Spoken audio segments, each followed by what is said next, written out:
שלום לכולם, כאן יוני לוי מהחלט מגזין co.il, והיום אנחנו הולכים לדבר על שאלה מה כדאי לאכול לפני ביצוע פעילות גופנית.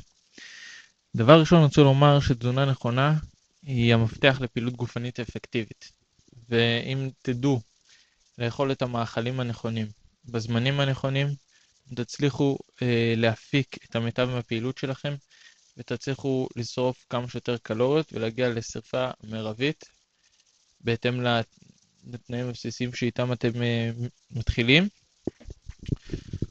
זו לא תורה מסיני, ועכשיו אתם לא צריכים להתחיל לשבור את הראש ולהתחיל לקנות מוצרים יקרים ותוספים בנוגע לתזונה. פשוט צריך לעקוב אחרי כללי התזונה הבסיסיים ולהתמיד בהם, ואתם תראו שאתם תעלו על דרך המלך וגם תרגישו את זה לקראת הגשמת היעדים שלכם. ככלל, אני מציע לאכול בכל יום 6 ארוחות קטנות, ולא 2-3 ארוחות גדולות וכבדות. וזו מהסיבה הפשוטה, בעצם משתי סיבות עיקריות. הסיבה הראשונה זה לספק אנרגיה רציפה לאורך כל היום לגוף, והסיבה השנייה לשמור על תחושת שובע לאורך כל היום. ואת התשובה לשאלה הזאת אני אחלק ל4 חלקים. יום לפני הפעילות, שעות לפני הפעילות, בפעילות עצמה ובתום הפעילות. אז יום לפני הפעילות אני ממליץ לאכול פחמימות מורכבות, שהן בעצם הספק האנרגיה הראשי לגוף בזמן פעילות גופנית. ממנו שואב את הכוח להפעיל את השרירים, להפעיל את כל המערכות בגוף שעובדות בזמן הפעילות. כשאנחנו מדברים על פחמימות מורכבות, אנחנו מדברים על ספגטי, אורז, תפוח אדמה, קטניות, אם אפשר לאכול אורז מלא ולאכול ספגטי מקמח מלא, אלה דברים שרצויים, אבל שוב, עדיף לאכול אורז לבן מאשר לחם בתוך פחמימה.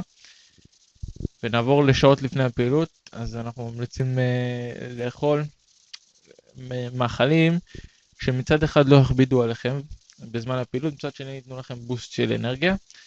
ואת זה ניתן למצוא בפירות יבשים, פירות רגילים, או חטיפי אנרגיה למיניהם. מאכלים אלה ידועים כעתירי אנרגיה, אך הם לא מעמיסים על מערכת העיכול, ואני ממליץ מאוד, במיוחד למי שעושה פעילות אירובית ויודע שהולך עכשיו לרוץ 40-50 דקות, אז מאוד מומלץ. בזמן הפעילות עצמה אסור לאכול, אני ממש לא ממליץ לאכול. יש ספורטאים שכן אוכלים בזמן הפעילות עצמה, אבל אנחנו מדברים על ספורטאים שאימון שלהם נמשך 1.5 שעות, שעתיים. אני מאמין ואני יודע שהקהל שמאזין לסרטון הזה הוא קהל ממוצע שרוצה לרדת במשקל, רוצה לשמור על אורח חיים בריא, ולכן זה לא מיועד. אני באופן אישי לא אוכל בזמן פעילות, אבל מה, יש להרבות בשתיית מים לפני, במהלך ולאחר פעילות גופנית. אני כבר דיברתי רבות על חשיבות של המים בהקשר של ירידה במשקל, ואני חושב שכל בן אדם צריך לשתות לפחות 2.5 ליטר ביום. ואנחנו עכשיו במרחק הרביעי, שזה בתום הפעילות. בתום הפעילות יש לאכול ארוחה על בסיס חלבונים. זה אומר שאם בארוחה שלפני האימון שמנו דגש על פחמימות מורכבות, עכשיו אנחנו שמים דגש על חלבונים, מהסיבה הפשוטה של חלבונים עוזרים לנו בבניית שרירים לאחר פעילות גופנית, במיוחד אחרי פעילות של חדר כושר לדוגמה, סיבי השריר נקרעים, והחלבונים עוזרים לנו לבנות אותם מחדש. ומה זה אומר בפועל וביום יום? פרוסת לחם קל עם גבינה עם ביצה, טונה במים, חזה עוף, דג.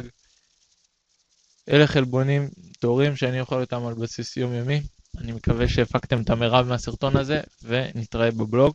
תודה רבה.